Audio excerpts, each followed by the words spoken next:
Shalom pagi, selamat bertemu dalam kasih Tuhan Yesus Kristus. Mari sama-sama kita tundukkan kepala, pejamkan mata sejenak. Bapa, patut kami berterima kasih kepada Engkau. Engkau telah pelihara kami sepanjang malam, dan kami merasakan hidup kami bagaikan Goshen dalam lindungan Tuhan. Engkau adalah gembala yang baik yang selalu melindungi kami sepanjang malam ini. Kami bangun dan tubuh yang sehat. Sebelum kami mengadakan akhir selain, kami mengutamakan Engkau di atas segala-galanya. Mengadakan mesbah keluarga, mesbah pribadi. Kami menaikkan pujian penyembahan, kami menaikkan doa syafaat, dan kami juga rindu untuk mendengarkan renungan firman. Roh Kudus, urapi hamba-Mu. Roh Kudus, urapi kami yang mendengarkan. Lembutkan hati kami, sucikan hati pikiran kami, sehingga butir firman-Mu menjadi berkat buat kami. Haleluya. Amin. Shalom pagi, selamat bertemu dalam kasih Tuhan Yesus Kristus. Hari ini kita akan membaca firman Tuhan Matius pasal 4 ayat pertama sampai ayat 25. Matius pasal 4 ayat pertama sampai 25. Percobaan di padang gurun. Maka Yesus dibawa oleh Roh ke padang gurun untuk dicobai iblis. Dan setelah berpuasa 40 hari dan 40 malam, akhirnya lapar Yesus. Lalu datanglah si pencoba itu dan berkata pada Yesus, "Jika Engkau anak Allah, perintahkanlah supaya batu-batu itu menjadi roti."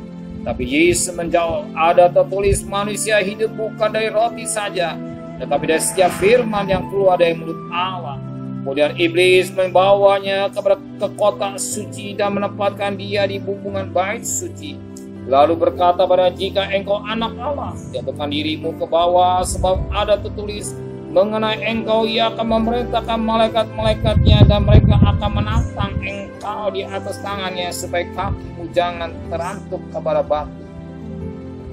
Yesus berkata kepadanya, "Ada pula tertulis, janganlah engkau mencobai Tuhan Allahmu."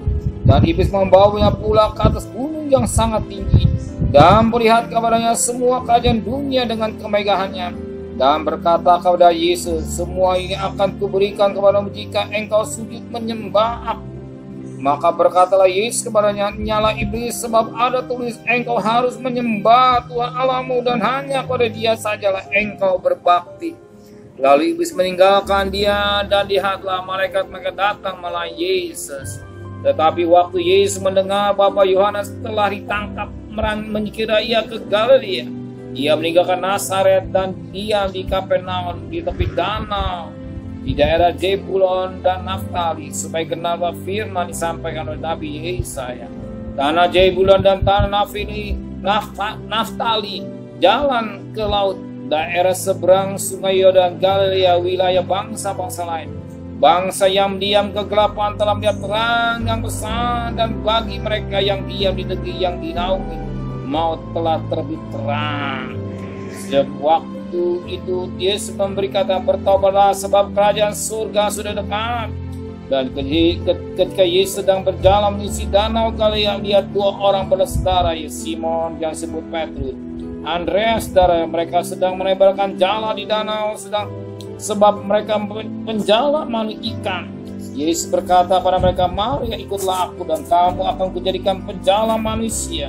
Lalu mereka pun segera meninggalkan jalannya dan ikut Yesus. Dan setelah Yesus pergi dari sana, lihatnya pula dua orang bersaudara, Yakobus dan anak Zebedeus, yang Yohanes saudara, bersama anak ayah mereka Zebedeus sedang memberikan jala di dalam perahu.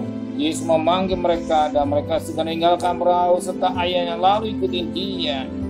Yesus pun berkeliling di seluruh Galilea, Ia mengajar dan berumah-rumah ibadat, dan memberitakan Injil kerajaan Allah, setelah menyiapkan segala penyakit dan kelemahan di antara bangsa itu. Maka tersiarlah berita tentang Dia di seluruh Syria, dan dibawalah kepada semua orang buruk keadaannya, yang menderita berbagai penyakit dan sengsara, yang kerasukan, yang sakit ayan dan lumpuh. Lalu Yesus menyembuhkan mereka. Maka orang banyak berbondong mengikut Yesus. Mereka datang dari Galilea, dari Dekapolis, dari Yerusalem, dari Yudea, dan dari seberang Yordan. Puji Tuhan, kita perhatikan berkat firman Tuhan pada pagi hari ini yang sangat menarik Ya, dikatakan iblis ini selalu memakai ayat firman Tuhan. Iblis ini selalu memakai ayat firman Tuhan. Kita sebagai anak-anak Tuhan harus cerdik. Ada ayat firman Tuhan dipakai ayat iblis untuk alat, untuk menjatuhkan kita, untuk meninggalkan kita. Kalau kita tidak hati-hati, kita bisa terjerumus. Ayat-ayat ini kita ada, dikatakan sebagaimana pada ayat yang ketiga. Jika engkau anak Allah, perintahkan supaya batu ini menjadi roti.